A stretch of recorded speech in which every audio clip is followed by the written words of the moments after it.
My dear friends on this spiritual journey, today I will share with you an extraordinary story that I witnessed in our community. As a monk for more than 2 decades, I have observed countless transformations in people's lives, but few have touched me as deeply as Nathan's story. I clearly remember the day I first saw him in our temple.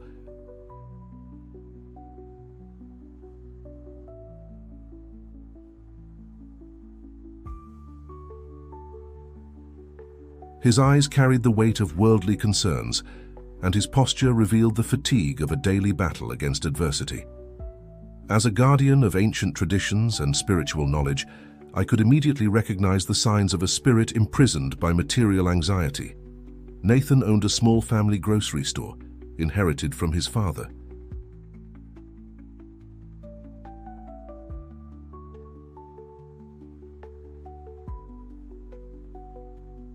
Day after day, he worked tirelessly, arriving before sunrise and leaving long after sunset. His calloused hands told the story of a man who never shied away from hard work. However, despite all his effort, he seemed to be stuck in an endless cycle of financial difficulties. During our initial conversations at the temple, Nathan told me about his struggles.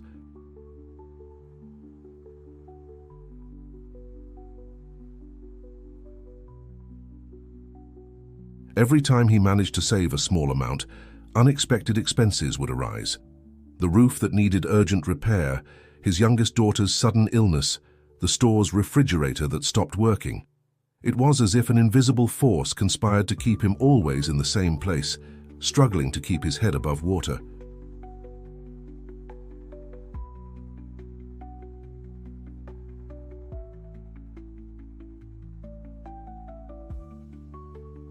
As a monk, I have learned that the universe operates through subtle energy patterns.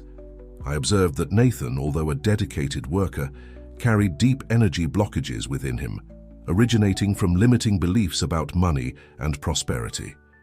These blockages were like invisible chains preventing him from reaching his true potential.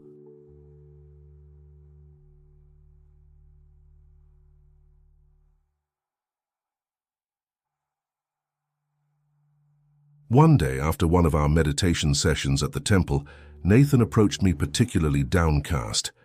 He had just received another unexpected bill, and his teary eyes revealed not only worry, but a deep feeling of defeat. It was at that moment that I felt it was time to share with him an ancient knowledge I had learned from my master.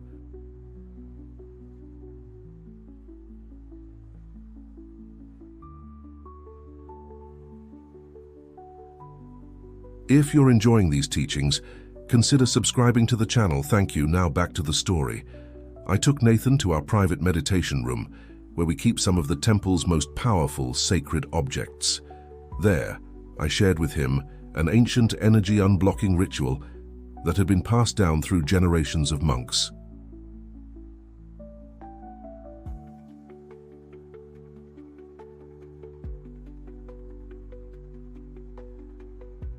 This wasn't an ordinary ritual, but a profound practice of energetic transformation. First, I showed him an ancient bronze key that had been in our temple for over 200 years. This key, I explained, doesn't open physical doors, but rather the energetic portals blocking your prosperity.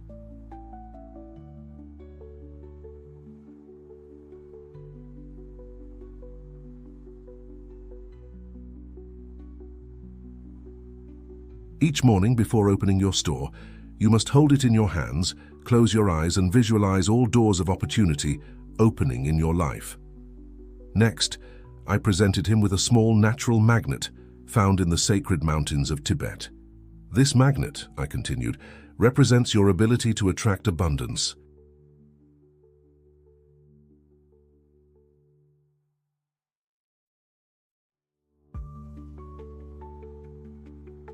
It's not the object itself that holds power, but what it symbolizes in our consciousness. Carry it in your right pocket, close to your heart, and whenever you touch it, mentally affirm that you're attracting prosperity. Finally, I gave him a cinnamon stick that had been blessed during our last full moon. Cinnamon, I explained, is known in our tradition as the catalyst of prosperity.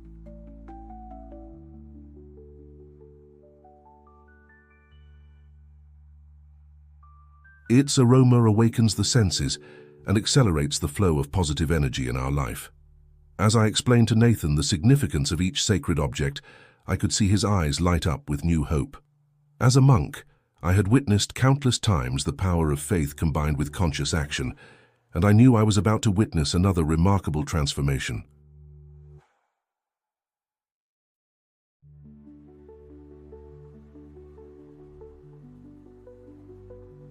"Nathan," I said, sitting in lotus position before him, "these objects are merely external symbols of a much deeper truth. The real power lies in your ability to believe and act with intentionality."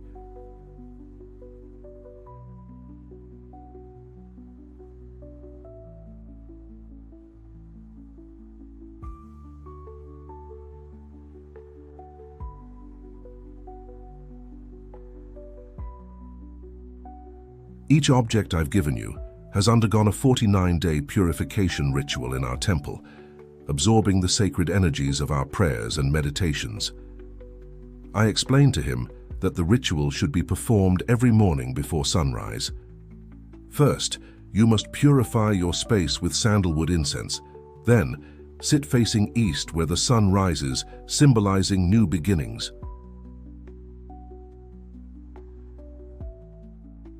Place the three objects in front of you, forming a sacred triangle. The key to the north, the magnet to the right, and the cinnamon to the left. For a full hour, I instructed Nathan on every detail of the ritual. The breathing should be deep and conscious, inhaling for 4 seconds, holding for 4, and exhaling for 8.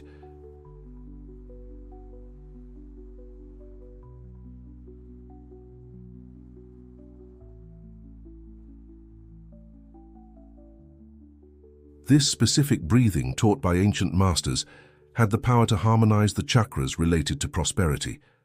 During the ritual, I continued, you must visualize golden light emanating from each object, enveloping your body and expanding throughout your entire workplace. See this light transforming every aspect of your financial life.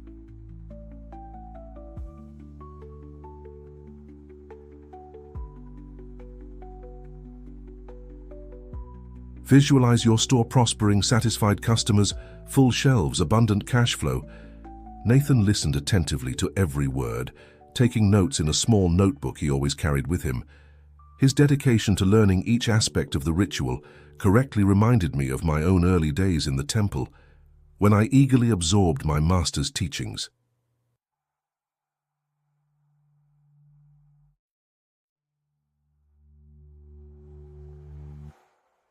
There's one more crucial element in this process, I added. During the full moon, you must renew the energies of the objects. Place them in a crystal container with purified water and leave them exposed to moonlight throughout the night.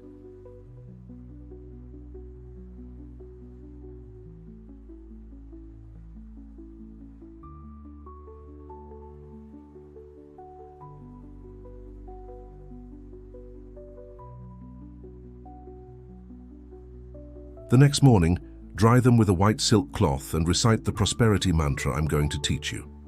I then proceeded to teach him the sacred mantra, Om Shrim Maha Lakshmiye Namaha, explaining that this specific mantra had the power to invoke the universe's energies of abundance. Nathan practiced the pronunciation several times until he could intone it perfectly.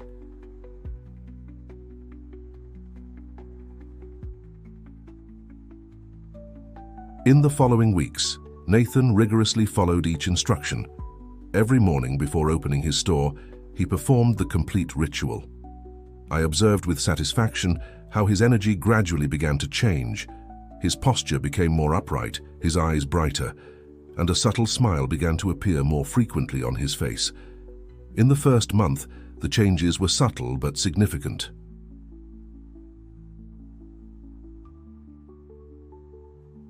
Nathan told me he began noticing small synchronicities in his daily life. Customers who had stopped frequenting his store began returning inexplicably.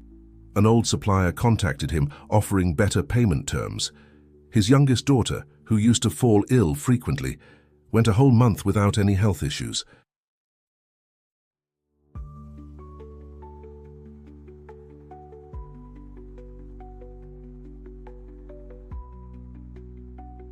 If you're enjoying these teachings, consider subscribing to the channel, thank you. Now back to the story. In the second month, the transformations became more evident. Nathan successfully negotiated his establishment's rent, obtaining a significant discount.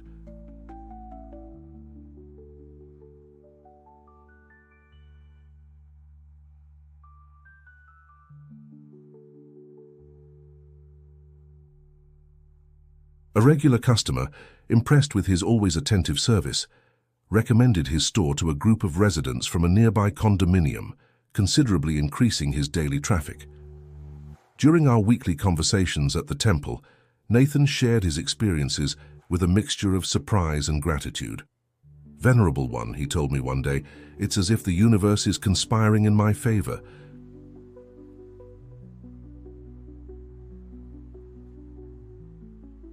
The same situations that used to bring me problems now transform into opportunities. I explained to him that this was exactly what the ancient sacred texts taught. When we align our energy with the universal forces of prosperity, the universe responds in harmony. The sacred objects and ritual were merely tools to facilitate this alignment.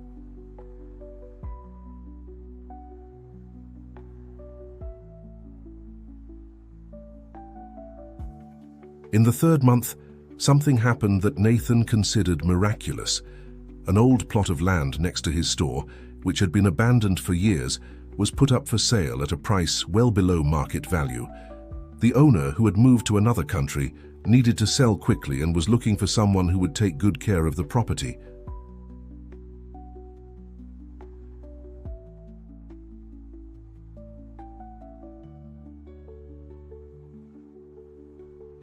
Nathan, who had dreamed of expanding his business, saw this as a unique opportunity. Using his savings from recent months and securing a small loan with favorable terms, he managed to buy the land. His plans were to transform the space into an extension of his store, creating an area for organic and natural products.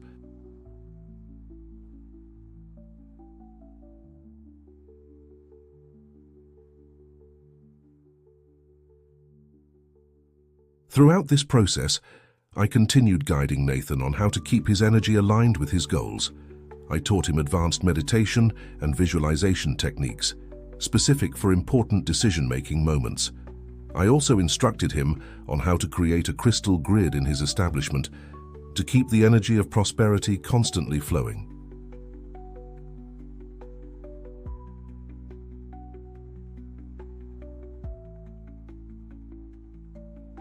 Remember, I would often say, the sacred objects are merely catalysts. The true power lies in your intention, your faith, and your actions aligned with divine purpose. Continue keeping your heart pure and your actions ethical, for true prosperity must benefit not only you but everyone around you. As months passed, Nathan's transformation became an inspiring example for our entire community.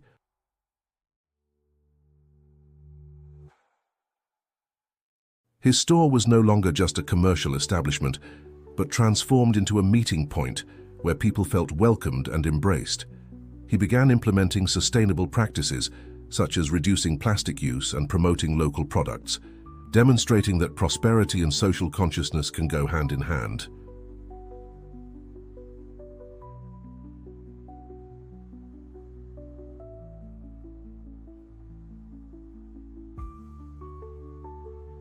One year after our first meeting, Nathan had already expanded his business, creating not only the organic products section, but also a small cafe in the back of the store where people could enjoy natural beverages and healthy foods. His example inspired other merchants in the area to also seek a more conscious way of doing business.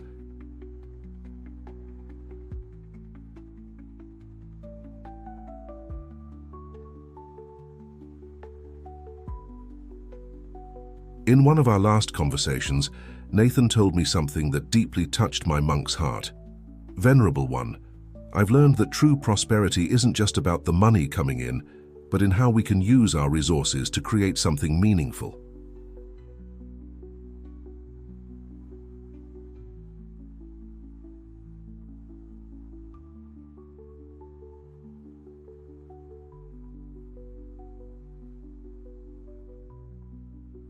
Every customer who leaves here happier, every local supplier we can support, every sustainable initiative we implement, all of this is part of a greater prosperity that benefits everyone. I smiled, recognizing that Nathan had understood the deepest essence of the teachings. Material prosperity was merely an external reflection of a much more significant inner transformation.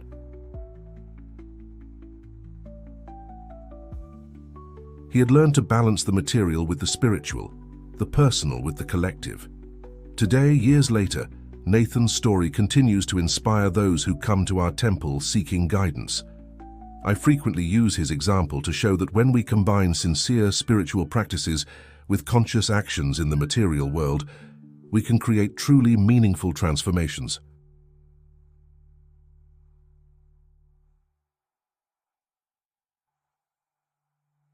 The three sacred objects, the key, the magnet, and the cinnamon, are still part of Nathan's daily routine, no longer as crutches for his prosperity, but as sacred reminders of his transformation journey.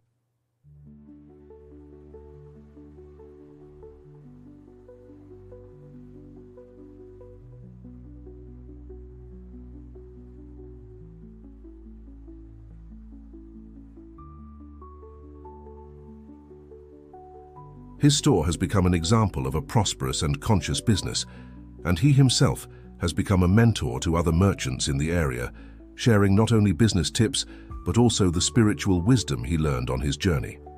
Nathan's story teaches us that true prosperity is a path of inner transformation that reflects in the outer world.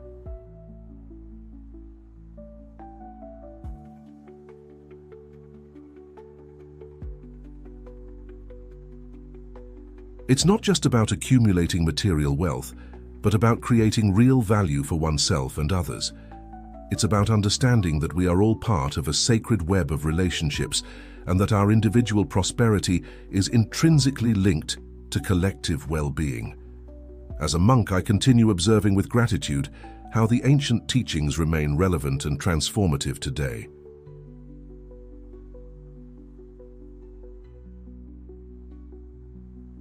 Nathan's story is just one among many that demonstrate the power of uniting spirituality with conscious action in the material world. For those seeking their own transformation, remember, rituals, sacred objects, and spiritual practices are important, but they are just tools. The true power lies in your intention, your dedication, and your willingness to grow and transform. After sharing Nathan's initial story, I feel it's important to reveal the subsequent developments of his journey, as they bring even deeper teachings about the true nature of spiritual and material prosperity. 2 years after his initial transformation, Nathan faced a new challenge that would deeply test his spiritual learnings.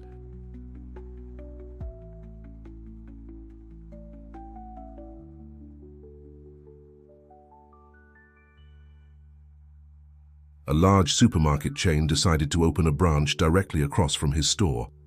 Many local merchants panicked, fearing their businesses wouldn't survive the competition. When Nathan came to seek me at the temple to share this news, I noticed his countenance was serene, different from the anxiety he showed in the past.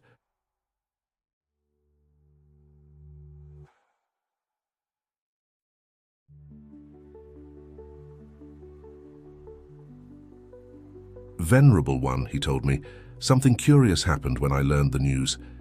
Instead of fear, I felt a strange sense of opportunity. It's as if the sacred objects were vibrating in a different way." I smiled, recognizing that Nathan had reached a new level of spiritual understanding.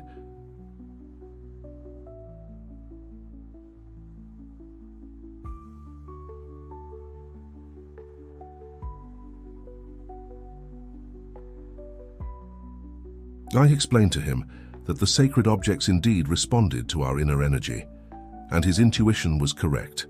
It was time to advance to deeper teachings about prosperity.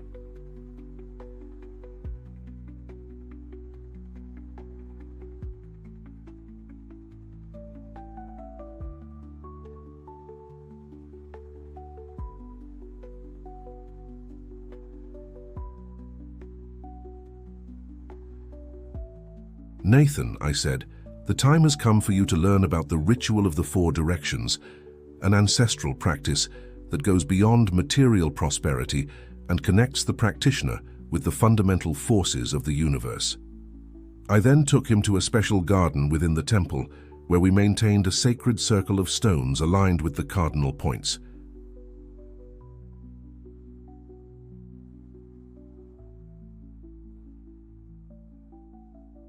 There I began to teach him about how to expand the use of the three sacred objects in conjunction with the energies of the four directions.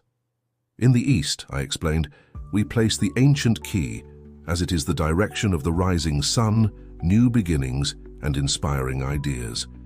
In the South, we position the cinnamon as this direction represents the fire of transformation and action.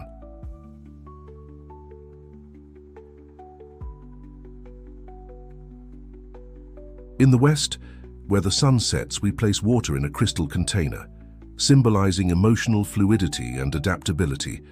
And in the North, we position the magnet, representing material manifestation and stability. For several weeks, I instructed Nathan on how to perform this more advanced ritual.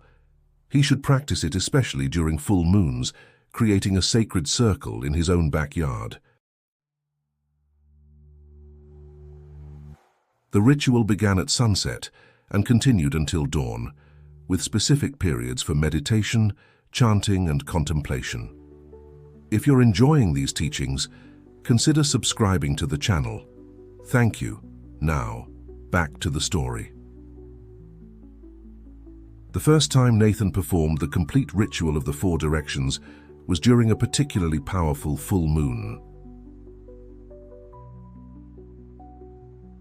He told me afterward that during the early morning hours he had a clear vision of how he could transform the apparent threat of the new supermarket into an opportunity for growth. Instead of trying to compete directly with the large chain's low prices, Nathan decided to deepen his connection with the local community even further.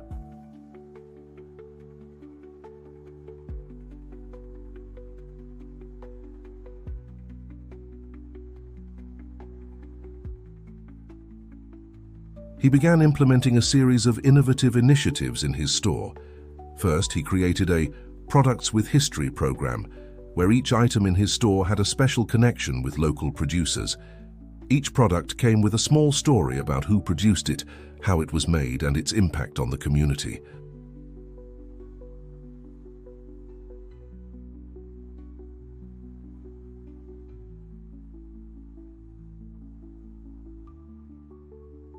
Next, he transformed the cafe at the back of the store into a community space, where he regularly organized cultural events, lectures on healthy eating, and workshops on sustainability. This space became a vital meeting point for the community. He implemented a community composting system where customers could bring their organic waste and, in exchange, receive discounts on organic products.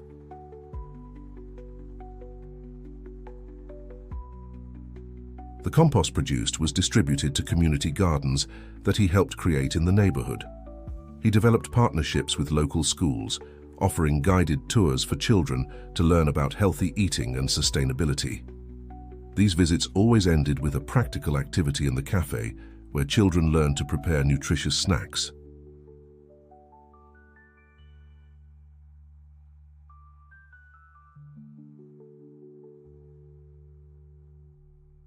He created an Adopt a Producer program where customers could commit to regularly buying from small local producers, receiving exclusive products in return, and the opportunity to visit rural properties. While the supermarket focused on low prices and industrialized products, Nathan's store transformed into a center for food consciousness and sustainability.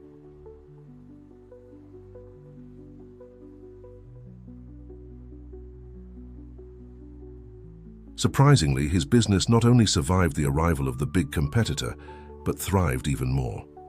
"Venerable one," he told me in one of our conversations, "I realized that true prosperity isn't about selling more, but about creating more value for people."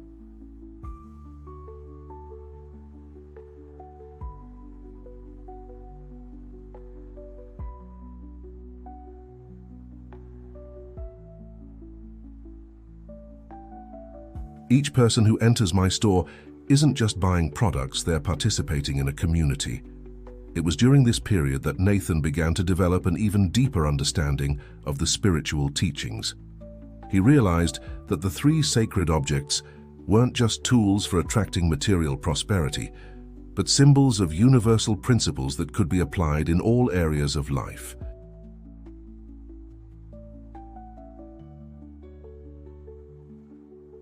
The ancient key came to represent for him not just the opening of opportunities, but also the importance of keeping the heart open to new possibilities and human connections. The magnet became a symbol not just of attracting material resources, but of the ability to attract people and ideas that shared the same values and worldview.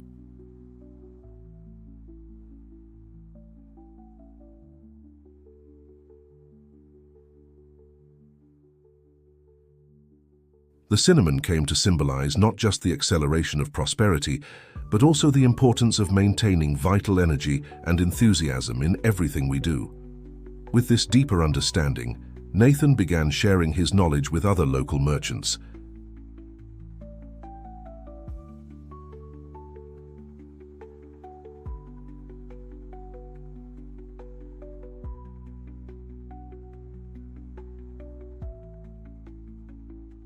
He organized monthly meetings in his cafe, where they discussed not only business strategies, but also spiritual principles and sustainable practices.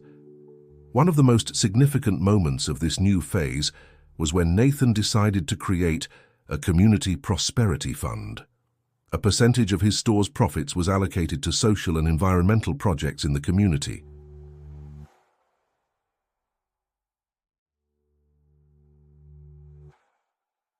This fund helped finance school gardens, environmental education programs, and circular economy initiatives. The true magic of the sacred objects, he told me one day, isn't in their power to attract money, but in their ability to connect us with something greater than ourselves.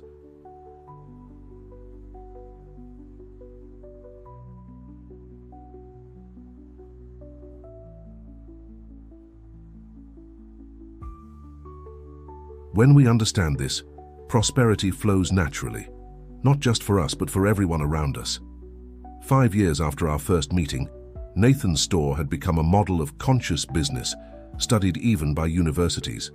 People came from other cities to learn about his work and understand how he managed to balance commercial success with positive social impact.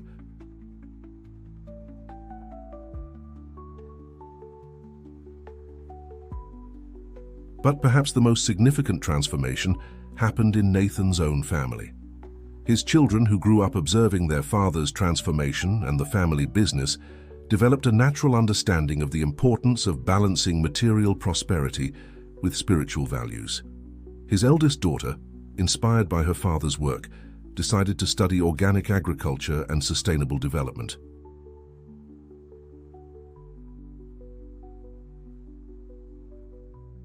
Today, she coordinates a network of organic producers that supplies not only the store, but various establishments in the region. His younger son, who previously struggled in school, found his purpose helping coordinate social projects for the Community Prosperity Fund. His grades improved significantly when he realized how he could apply what he learned in school to help the community.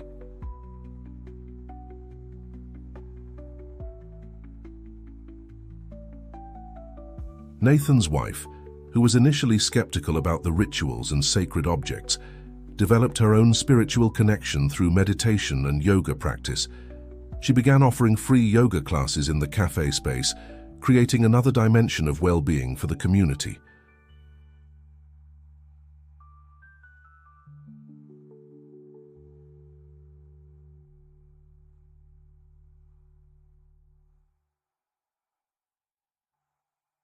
On a particularly significant morning, Nathan sought me out at the temple with an idea that demonstrated how much he had evolved in his spiritual understanding.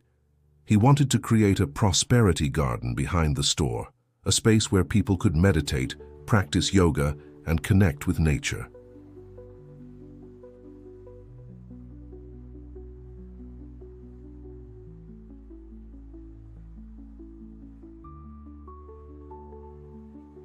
"Venerable One," he said, "I want to create a space that helps other people find their own path to prosperity, just as the temple helped me."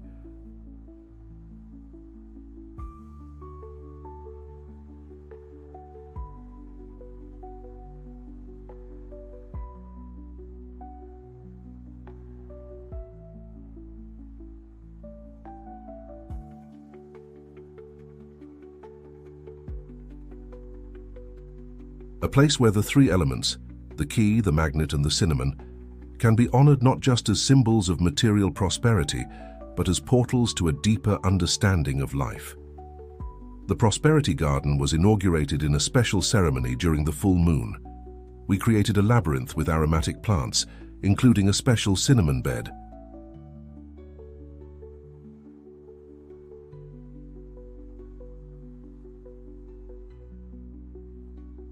At the center of the labyrinth, we installed a water fountain with crystals and an ancient bronze key fixed in a stone. Small natural magnets were incorporated at strategic points along the path, creating a special energy field. This garden became an urban sanctuary where people of all beliefs and backgrounds could find a moment of peace and connection.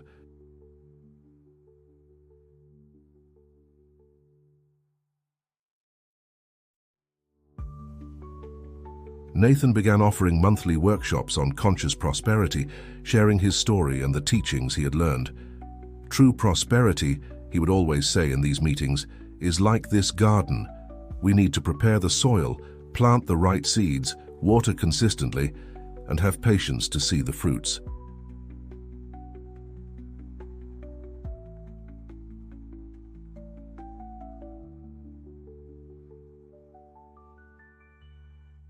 But above all, we need to be willing to share the harvest with all who are hungry.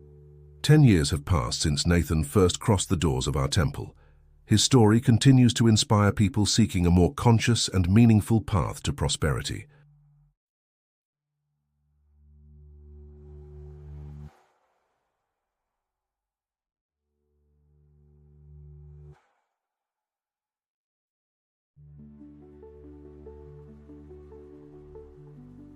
The three sacred objects, the key, the magnet, and the cinnamon, remain on his personal altar, no longer as lucky charms, but as constant reminders of his transformation journey.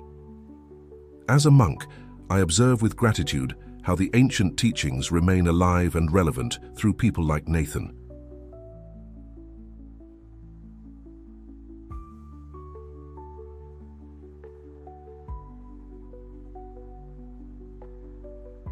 His story shows us that true prosperity is a path of transformation that benefits not just the individual but the entire community.